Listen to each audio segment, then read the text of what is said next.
On February 14th, 2014, Valentine's Day, a first-year college student in Daegu, South Korea, began the first romantic relationship of her life. It lasted less than 2 months, yet just over 6 weeks after it ended, her family was destroyed in the most horrific way imaginable. The story unfolded in Sangin-dong, Dalseo district, on the western side of Daegu, a middle-class residential neighborhood lined with aging apartment buildings that had stood there for decades, without ever witnessing anything serious enough to make the news. To understand exactly what happened, we need to go back to the afternoon of May 19th, 2014. Inside apartment 402 of building 103 in that residential complex, a family of 3 was unknowingly spending its final hours together. The husband, Mr. Kwon, was 58 years old, and he'd suffered from diabetes for many years. At the time, one of his legs was still in a cast, so he had to use a crutch to move around the apartment. He spent nearly the entire day in the living room, watching television as the afternoon slowly passed. His wife, Mrs. Lee, was 48. She took care of everything in the home, from preparing meals to looking after her husband throughout the months when he had difficulty walking. They had only one daughter, Ms. Kwon, 19 years old and a first-year college student for less than a semester. Outside of class, she also worked part-time whenever she could. That day, she'd been assigned the night shift, so she left home in the afternoon, and she wasn't expected to return until very late. In the eyes of their neighbors, the family could only be described with the most ordinary of words: kind, quiet, and never involved in conflict. They'd lived there for years, without ever giving anyone a reason to speak badly of them. At around 5:30 p.m., the doorbell rang, and Mrs. Lee went to answer it. Standing outside was a fairly young man carrying a toolbox, with a wrench partially visible inside. He bowed politely, then clearly explained that he'd come to inspect the drainage pipes connected to the heating system and the bathroom. He said the entire building was experiencing a problem whose cause hadn't yet been identified, so every apartment needed to be checked. The inspection would take only 5 to 10 minutes, and he asked for the family's understanding. There was nothing about the way he spoke that gave her any reason to be suspicious. Mrs. Lee opened the door wider and allowed him inside. In the living room, her husband was still sitting in his chair, with his crutch propped against the wall beside him. The young man nodded respectfully in greeting, then followed their directions and went straight into the bathroom attached to the main bedroom. He stayed there for a short while, looking around and examining the area. When he came back out, he said he needed to inspect several other places first and would return later. He said goodbye to the couple, and he left. The entire visit lasted only about 5 minutes. After he was gone, everything inside the apartment returned to normal. Mr. Kwon went back to watching television, while Mrs. Lee continued with the work she'd left unfinished. But in reality, the man had never left the apartment complex. He went downstairs, found a hidden corner, sat down, and began smoking. He remained there for nearly an hour.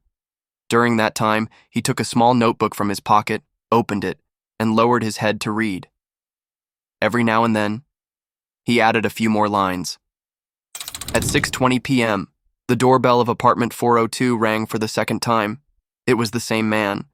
This time, he explained that after inspecting the other apartments, he'd discovered that the pipes in their unit had several additional problems and needed to be checked again. Once more, he was allowed inside. And once more, he went directly into the bathroom. But the minutes passed, and there was no sign that he was finishing. 5 minutes became 10, and then even longer. Mrs. Lee began to grow impatient. Standing outside the bathroom, she blurted out, asking why it was taking so long. That was the exact question the man had been waiting to hear, from the very beginning. He called out from inside, saying there was something he needed help with, and asked her to come in and lend him a hand. Without the slightest sense of danger, Mrs. Lee stepped into the bathroom. What happened next took only a few seconds. In the living room, Mr. Kwon heard violent noises coming from inside. He reached for his crutch, forced himself to his feet, dragged his cast-covered leg behind him, and slowly made his way toward the bedroom 1 step at a time. When he saw the scene before him, he turned and tried to escape through the front door. But for a man in his condition, it was an escape with no chance of success. The attacker caught up with him at the apartment entrance, beside the area where the family kept their shoes. When it was all over, only one person inside apartment 402 was still alive. What the man did next was something investigators would later struggle to understand. He didn't run. Instead, he calmly began cleaning up, as though he were carrying out a task that had been scheduled in advance. First, he took a bag of flour from his toolbox and scattered it across the floor, covering the pools of blood with a thin white layer. Then, he pulled a blanket from somewhere inside the apartment and placed it over the father's body near the entrance. His right hand had been cut during the attack, so he took out a bottle of antiseptic, cleaned the wound, and carefully wrapped it with a roll of gauze. Once he'd finished, he walked over to the family's refrigerator, opened it, took out a bottle of soju, and sat down to drink. He remained inside that apartment for roughly 6 hours. As he drank, he picked up Mrs. Lee's phone, opened her messages, and texted Ms. Kwon, the couple's daughter. "Today is coming of age day. Mom has a gift for you. Come home early." In South Korea, coming of age day falls on the third Monday of May and marks a person's official transition into adulthood.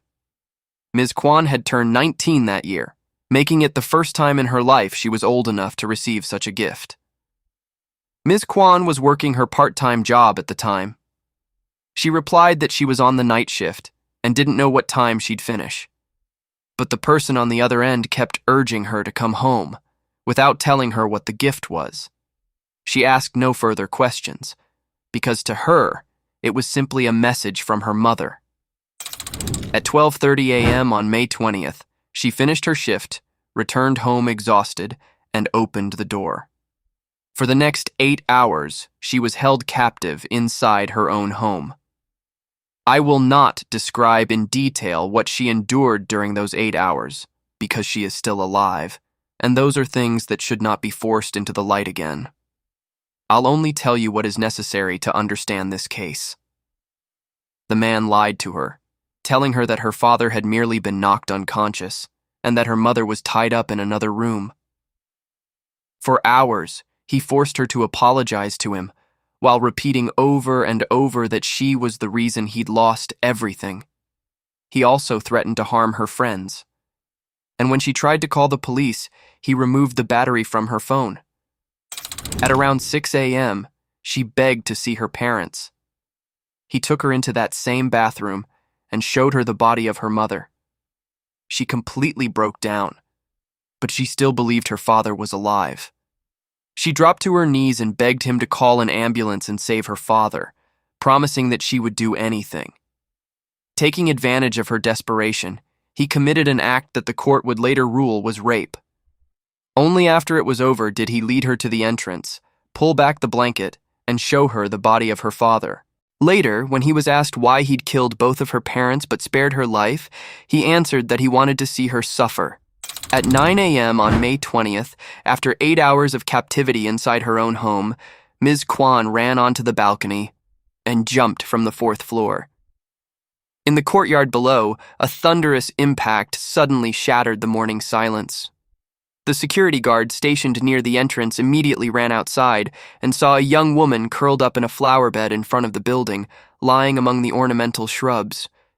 Her entire body was covered in blood, and her right arm and both legs were bent at unnatural angles.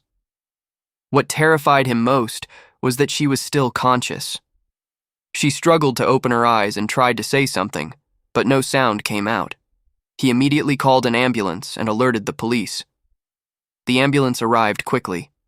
Doctors later determined that she'd suffered a broken right arm, a fractured pelvis, fractures in both legs, and a concussion. Injuries that would require more than 3 months of treatment. She had fallen freely from the 4th floor onto hard ground, and the fact that she survived was something even the medical team that day described as an extraordinarily rare stroke of luck. Meanwhile, police officers arrived at the scene and made their way to the 4th floor. They stopped in front of apartment 402 and discovered that the door wasn't locked. When they opened it, the scene inside was almost entirely undisturbed. Near the entrance, beside the shoe area, a middle-aged man lay motionless beneath a blanket. In the bathroom attached to the main bedroom, a middle-aged woman lay collapsed on the tiled floor. Both had been dead for several hours.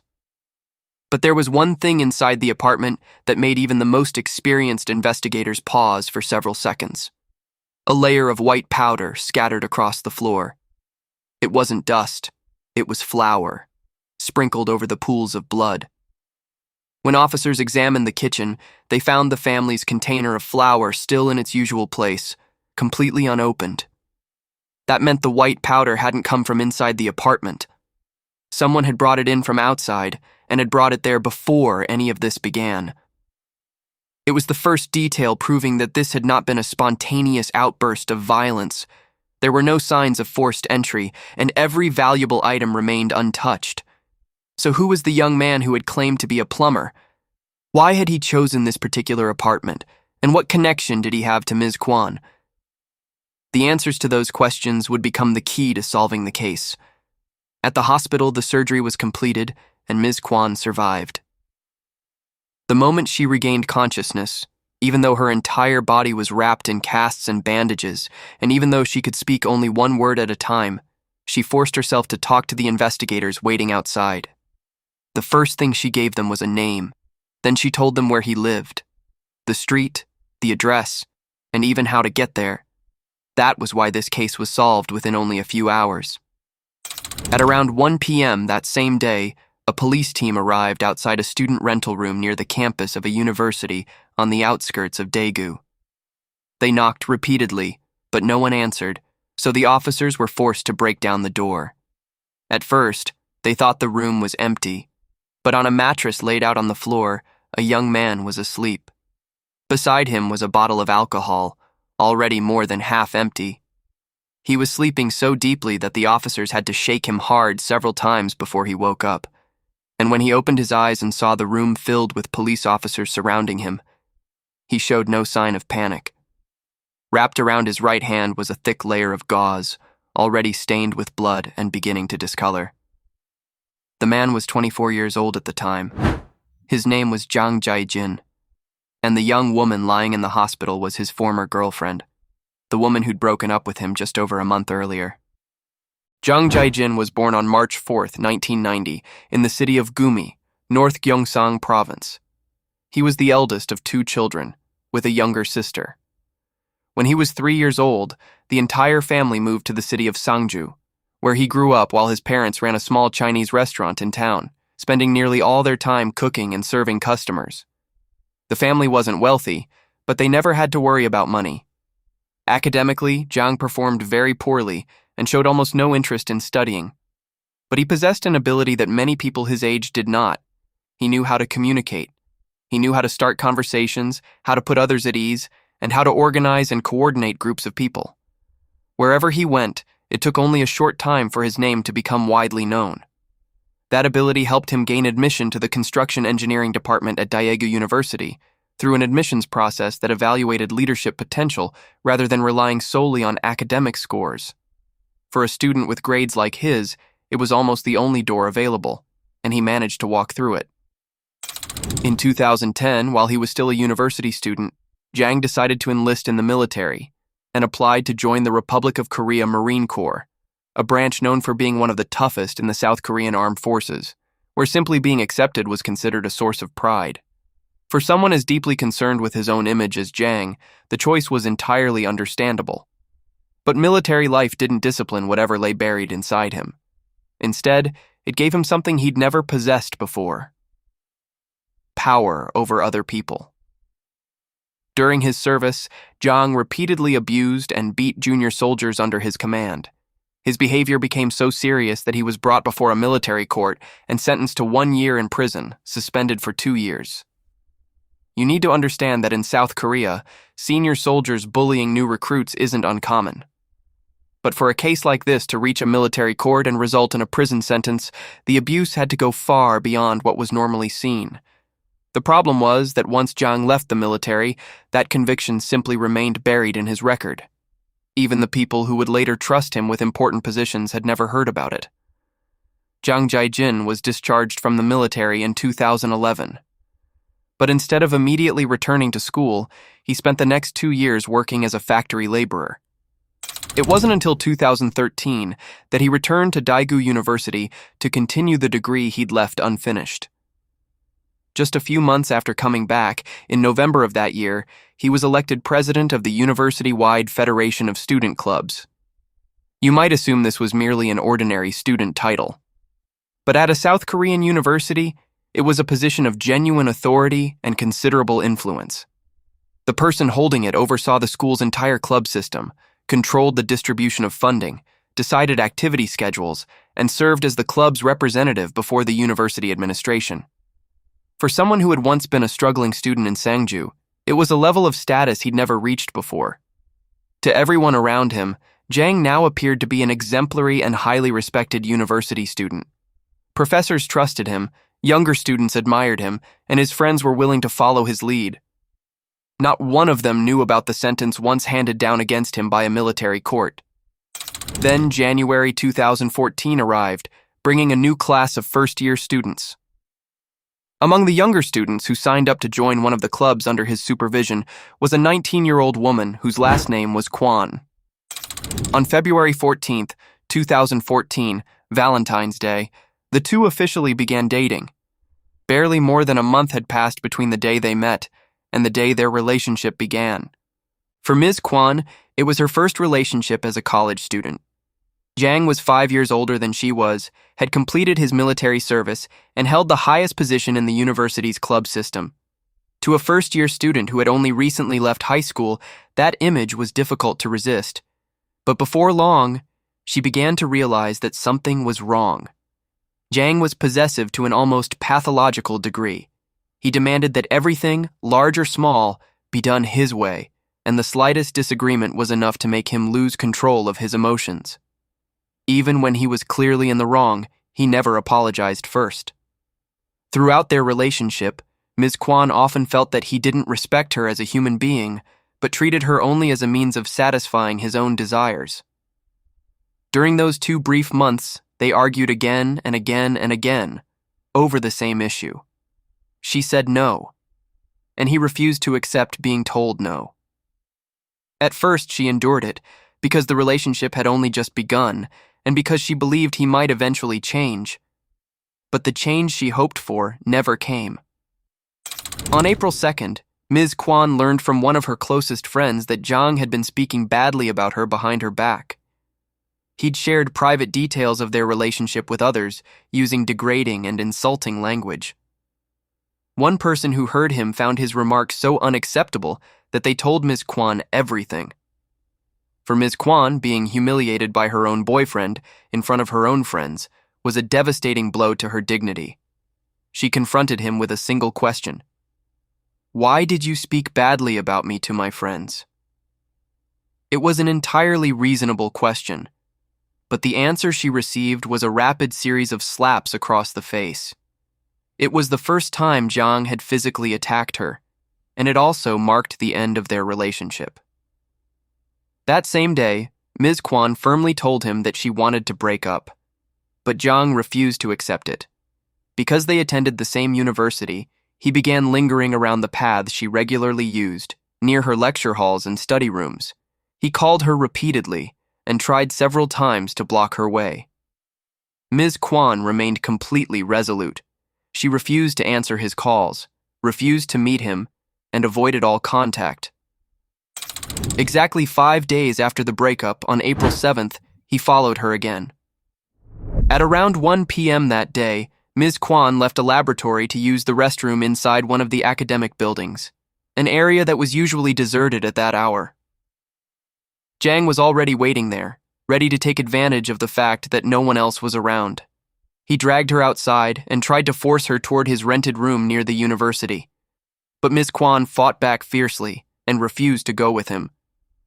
By the time they reached a narrow alley behind the taxi stand near the campus gate, her resistance sent him into a rage. He slapped her approximately 15 times, kicked her to the ground, and repeatedly stomped on her until she was too exhausted to fight back.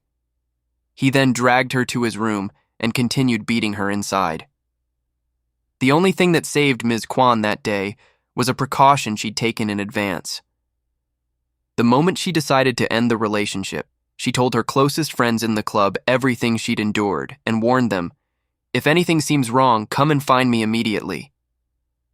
That afternoon, her classmates waited for her to return to the laboratory, but she never came back. They searched the restroom and found no trace of her, so they immediately thought of Jang and went together to his rented room. They managed to get her out at around 6 p.m., meaning the abuse had continued for nearly 5 hours. Ms. Kwon was diagnosed with injuries requiring 3 weeks of treatment. News of what happened spread throughout the university, and this time her parents learned about it as well. The couple was furious, but when faced with two choices, they chose the path many Asian parents might have chosen. They didn't report the case to the police. They feared that taking legal action would cause people to gossip about their daughter, that it would leave a scar on the rest of her life, and that Jang might return for revenge. Instead, the couple traveled to Sangju and met Jang Jae-jin's parents in person. They made themselves perfectly clear. "Your son has beaten our daughter to this state. You must make sure he never comes near her again." Jang's parents didn't avoid responsibility.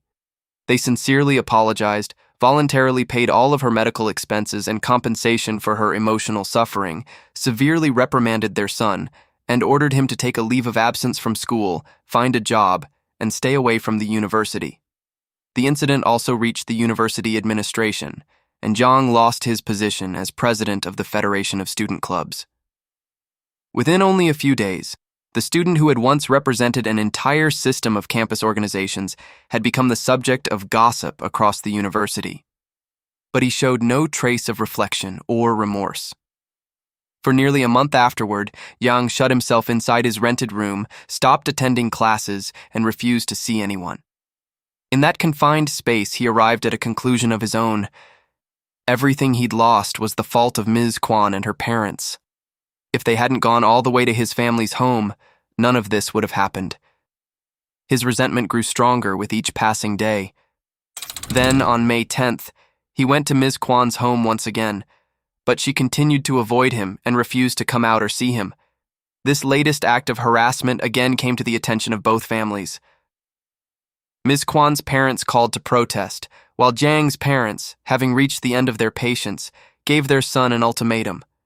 Stop harassing that family. Leave, and take responsibility for your own life. His parents' warning, the position he'd lost, the judgment of the entire university community, and Ms. Kwon's repeated rejection all piled on top of one another. And it was from that day, May 10th, that the idea of murder began to take shape in his mind. There is one detail I want you to pay close attention to here. His target was not Ms. Kwon. The people he decided had to die were her parents. The first problem Jang Jae-jin had to solve was how to get through their front door without raising suspicion. The solution he devised was to pose as a plumber working for the apartment complex. Over the next 10 days, he gathered everything he needed, one item at a time. He obtained a toolbox and a wrench to make himself look like a genuine repairman. He also prepared a bag of flour and a spare set of clothes in case the ones he was wearing became stained with blood. He packed gauze and antiseptic because he anticipated that he himself might be injured during the attack, along with a can of black spray paint to spray directly into the victims' faces so they'd be unable to open their eyes. Finally, he prepared a knife and a blunt weapon. In the end, the spray paint and the spare clothes were never used. But the most important part of his preparation wasn't inside the toolbox. It was the notebook he had purchased. Inside it, Jang wrote down every line he planned to say while standing outside the apartment door. Not merely the main points, but each sentence, word for word, along with prepared responses for the different situations that might arise. He was so meticulous that he even recorded the apartment numbers of other residents in the building so that if anyone questioned him, it would appear as though he were inspecting each unit in sequence. In other words, everything you heard at the beginning of this video had already been written in that notebook. Now let's return to an interrogation room in Daegu on the afternoon of May 20th, 2014. What remained most vividly in the memories of the officers who questioned Yang that day wasn't what he had done. It was the way he behaved after his arrest. He confessed to everything. the motive, the method, the preparations, and the sequence of events. He described it all voluntarily and clearly, without showing any fear. He sat there with remarkable calmness, and there was even a strange confidence in his voice, to the point that the investigators themselves had to pause and take another look at him. Beyond his confession to the murders, police also needed to clarify one detail they'd discovered while tracing his movements. That morning, after leaving apartment 402, Jang didn't return directly to his rented room. Instead, he stopped at a supermarket along the way. The clerk noticed his injured hand and asked what had happened. Jang smiled and calmly replied, "I cut my hand. It bled a lot." He then bought a bottle of alcohol and a paring knife. When questioned about the knife, Jang explained that he'd bought it to prepare for the final moments of his life. The court later rejected that claim. During the 8 hours he remained inside the apartment, he'd repeatedly threatened to attack Ms. Kwon's friends and members of the student clubs, people whom he believed also shared responsibility for his removal from office. The court concluded that the knife had been purchased so he could commit further crimes. Had the police arrived only a few hours later, the number of victims in this case might not have ended at 2. Then, during the interrogation, Yang made a statement that would later be repeated widely throughout the South Korean press. He said, "I don't regret it that much, and even if I did, there's nothing I can do about it now. What happened can't be undone, so just give me life in prison and be done with it. I'll accept the punishment." Hearing this, you may find it difficult to understand how someone who had just committed such a horrific crime could sit there and propose his own sentence. But Jang wasn't speaking carelessly. He had calculated everything very carefully. In South Korea, the death penalty remains part of the law to this day. But the last time the country actually carried out an execution was on December 30th, 1997, under President Kim Young-sam, when 23 death row inmates were executed in a single round. Since then, not one death sentence has been carried out. In Jang Jae-jin's mind, the death penalty in South Korea existed in name only. No matter how horrific the crime, he believed that the harshest punishment anyone would actually receive was life imprisonment, and life imprisonment was an entirely different matter. Under South Korean law, a person serving a life sentence could be considered for parole after 20 years, if they demonstrated good behavior. In other words, there was still a door through which they might one day walk free. Jang didn't believe for a moment that he'd have to pay with his life. On August 21st, 2014, closing arguments concluded and prosecutors requested the death penalty. They argued that the surviving victim and her family were enduring an extraordinarily severe psychological shock and were demanding the harshest possible punishment. They also maintained that the defendant needed to be permanently removed from society. Nearly a month later, on September 19th, 2014, the trial court delivered its verdict. Yang was sentenced to death, along with 30 years of electronic location monitoring. In its written judgment, the court stated that the defendant's motive was impossible to comprehend. He had entered the very home that should have been the safest place in the victims' lives, brutally murdered Ms. Kwon's parents while they were in a state of overwhelming fear, then lured her home and used her parents' lives to threaten and control her. He showed her their bodies one after the other, leaving her with psychological trauma that could never be erased, while also causing physical injuries requiring 112 days of treatment. The court also made a pointed observation. Even at that stage, the defendant was still attempting to shift part of the blame onto the victim, making it highly doubtful that he felt any genuine remorse. And the moment he heard the words "death sentence," the man who had remained cold and composed throughout the investigation completely collapsed. What he had just received wasn't the punishment he'd tried to bargain for. It was the one sentence from which there was no way back. South Korean presidents are elected every 5 years, and each one may hold a different view on criminal punishment.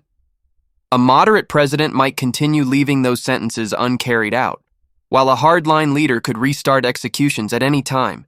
That means every death row inmate in South Korea lives with a blade hanging over their head, never knowing when it might fall. Jang immediately appealed. And this is the detail I want you to remember most clearly from the entire legal process. Throughout the trial court proceedings, he hadn't written a single page expressing remorse. But after receiving the death sentence during the appeal, he submitted 67 pages of written statements of remorse to the court.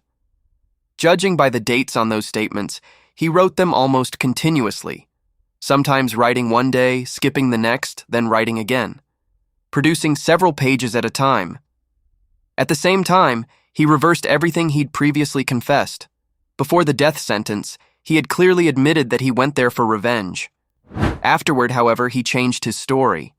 He claimed that he'd gone to apologize to the victim's family and had only brought the equipment because he was afraid they'd reject and humiliate him. He said that if they refused to let him speak, he merely intended to teach them a lesson. He tried to turn a murder planned over 10 days into an impulsive killing brought on by provocation. As for what he'd done to Ms. Kwon, he completely distorted the truth, claiming that he hadn't forced her and that she had voluntarily agreed in an attempt to save her parents. On April 9, 2015, the appeals court issued its ruling and rejected every one of the defendant's arguments. After that, Yang never wrote another page expressing remorse. However, on April 16th, he filed another appeal with the Supreme Court, arguing only that the punishment was excessively severe. On August 27, 2015, the Supreme Court of South Korea rejected his appeal. In its final ruling, the court wrote, "No matter how strictly the sentencing standards are applied, this case contains exceptional circumstances that justify the death penalty." The sentence became final for the crimes of murder, rape of a victim incapable of resistance, theft, intentional infliction of bodily injury, assault, and unlawful confinement resulting in injury. The gamble Jang had made inside the interrogation room had ended in total defeat. That ruling carried significance far beyond this case alone. It marked the first time in 5 years, since 2010, that a civilian in South Korea had received a final and binding death sentence. At a time when South Korean courts had all but stopped issuing death sentences, it was an extraordinarily rare outcome. To give you a sense of just how unusual it was, 7 years later, a case occurred in Seoul that almost seemed to copy this one. A man disguised himself as a delivery worker to enter the home of a woman who had rejected him. Yet he wasn't sentenced to death. He received life imprisonment instead. And the appeals court even added an unusual statement to its ruling. This case should have resulted in life imprisonment without the possibility of parole. A similar case also occurred in Japan in 2021. In the city of Kofu, a 19-year-old man murdered the parents of a girl who had rejected his declaration of love. In January 2024, he was sentenced to death. After giving up his right to appeal, he became the youngest person on death row in Japan. So what is the situation today? As of now, Jang Jae-jin remains imprisoned in Daegu. In November 2023, when Daegu prison was relocated from the Hwawan area to a newly built facility in Dalseong County, after 52 years of operation, he was among approximately 2,000 inmates transferred that day. One notable detail is that the new Daegu prison was built without an execution chamber. Also, in August 2023, South Korea amended its criminal act to eliminate the 30-year statute of limitations on carrying out a death sentence. Before that change, there had been debate over whether a death row inmate would have to be released if more than 30 years passed without the sentence being carried out. After the law was amended, that door was permanently closed. That same year, a bill proposing life imprisonment without parole as a replacement for the death penalty was introduced, but it was automatically discarded when the National Assembly's term expired. As a result, South Korea still doesn't have such a punishment. 11 years have passed since Jang's sentence, and South Korean courts haven't issued another final death sentence against a civilian. The 24-year-old man from this story is now in his 30s and remains the youngest person on death row in the country. Looking back at the entire story, there is one thing that sends a chill through you. The two of them were together for less than 2 months, and only 10 days passed between the moment the idea of murder began to form in Yang's mind and the moment he rang the doorbell of apartment 402.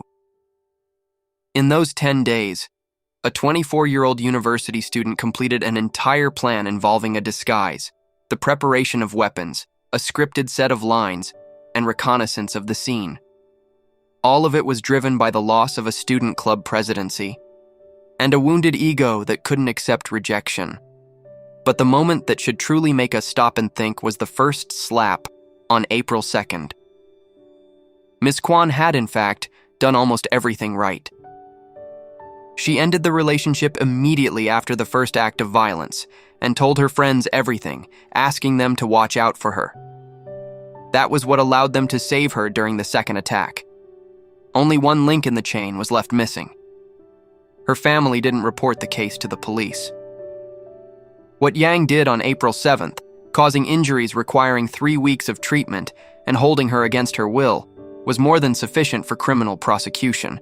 Had the case entered the legal system in April, everything might have taken a different course. Finally, I want to say something about the young woman at the center of this story. Ms. Kwon is still alive today, and after everything she endured, I hope she's been able to live in peace since then. As for the man who did this, one question still hangs in the air. If a death sentence is almost certain never to be carried out, can it still be called justice? What do you think about this case? Share your thoughts with us in the comments below.